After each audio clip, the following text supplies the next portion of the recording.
আরে, এটা কি পরে আছে? দেখি তো তুলে।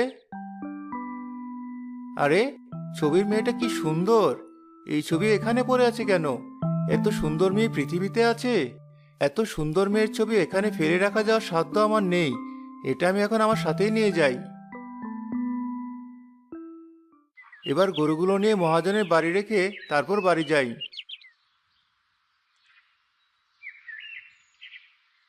কিরে, এত তাড়াতাড়ি গরুগুলোকে নিয়ে ফিরে এলি যে? খালি ফাঁকি দেওয়ার ধান্দা, তাই না? এটা আপনি কি বলছেন মহাজন? গরুগুলো তো খেয়ে পেট ভরিয়েছে। এখন মাঠে থাকলে শুধু মশার কামড় খেত, ঘাস খেত না। আবার তুই আমার মুখে মুখে কথা বলছিস? ওদের খাওয়া হয়েছে তো কি হয়েছে? তোর তো আর কাজের সময় শেষ হয়নি। গিয়ে এখনই পুকুর থেকে আমার হাঁসগুলোকে ডেকে নিয়ে আয়। কথা না বাড়িয়ে একটু কষ্ট করে কাজটা করে বাড়ি চলে যাই, নইলে এই লোক আরো কথা বাড়াবে। ঠিক আছে মহাজন, আমি কাজটা করে বাড়ি যাচ্ছি। এই শোন, তোর হাতে ওটা কি? এটা একটা ছবি। এটা তুই কোথায় পেলি?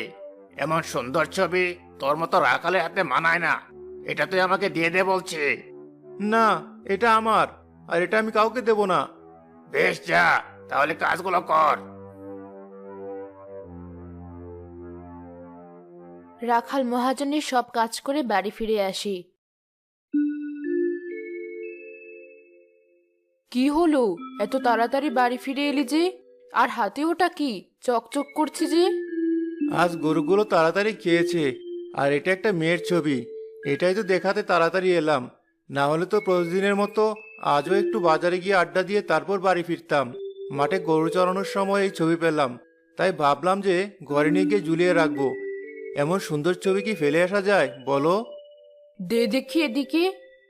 ও মা, এটা একটা মেয়ে মানুষের আঁকানো ছবি। এসব মেয়ে মানুষের ছবি ঘরে রাখতে হবে না। এ ছবি দিয়ে তুই কি করবি? যেখানে পেয়েছিস সেখানে গিয়ে রেখে আয়। না না, আমি তো এটা আমার সাথে রেখে দেবো বলেই নিয়ে এসেছি। এখন এটা আমার ঘরে ঝুলিয়ে রাখবো। তুমি আমায় মানা করবে না। ঘরের এই জায়গাটা বেশ ফাঁকা ফাঁকা লাগছে, এখানে এটা ঝুলিয়ে রাখি।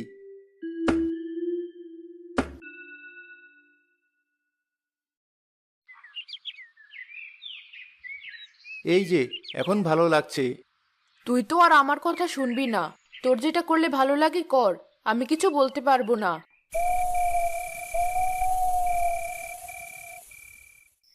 রাতে রাখাল ঘুমিয়ে পড়ে। একটু পর শব্দে রাখালের ঘুম ভেঙে যায়। শুনছো? শুনতে পাচ্ছ তুমি আমার কথা? আরে, কি হচ্ছে? মনে হলো একটা শব্দ পেলাম। দেখি তো কি হলো। এদিকে দেখো, আমি কথা বলছি, ভয় পেও না।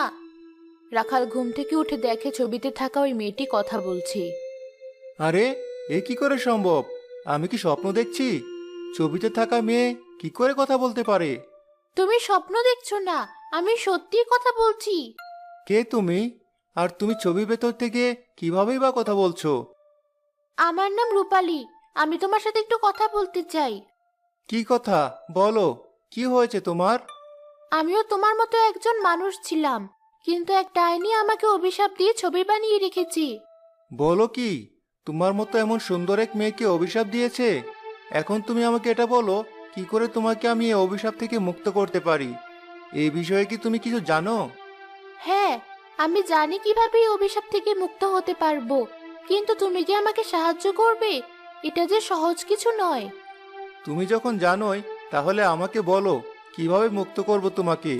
যে করে হোক, আমি তোমাকে এই অভিশাপ থেকে মুক্ত করতে চাই। যত কঠিন কাজ হোক, আমি সেটা করব। তুমি সেসব নিয়ে ভেবো না। তবে শোনো, কি করতে হবে। এই গ্রাম ছেড়ে আরো 2 গ্রাম পরে একটা জঙ্গল পাবে। ওখানে এক ডাইনি থাকে, আর ওই ডাইনির একটা পোষা পাখি আছে। তারপর? তারপর বলো কি করতে হবে। থামলে কেন? ওই পাখিকে নিয়ে আসতে হবে নাকি? না, ওই পাখিকে নিয়ে আসতে হবে না। ওই পাখিকে মেরে ফেলতে হবে, তবেই আমি আগের রূপে ফিরে আসতে পারবো। কিন্তু এই কাজ অনেক কঠিন, তুমি পারবে না। ওই পাখিকে ডাইনি সবসময় তার কাছে রাখে। আমাকে পারতেই হবে। আমি যেভাবেই হোক তোমাকে এই অভিশাপ থেকে মুক্ত করেই ছাড়বো। কাল সকাল হোক, আমি কাল সকাল থেকে আমার কাজ শুরু করে দেব। তবে সাবধানে, ওখানে পৌঁছানো কিন্তু অনেক কঠিন। আমি চাই না আমার জন্য তোমার কিংবা কারোর কোনো ক্ষতি হোক। আমাকে নিয়ে কোনো চিন্তা করতে হবে না, আমি আমার খেয়াল ঠিকই রাখতে পারবো। আমার এখন একটাই উদ্দেশ্য, তোমাকে ছবি থেকে বের করে আসল রূপে ফিরিয়ে আনা। তবে তাই হোক, তুমি যদি সত্যি আমাকে এই অভিশাপ থেকে মুক্ত করতে পারো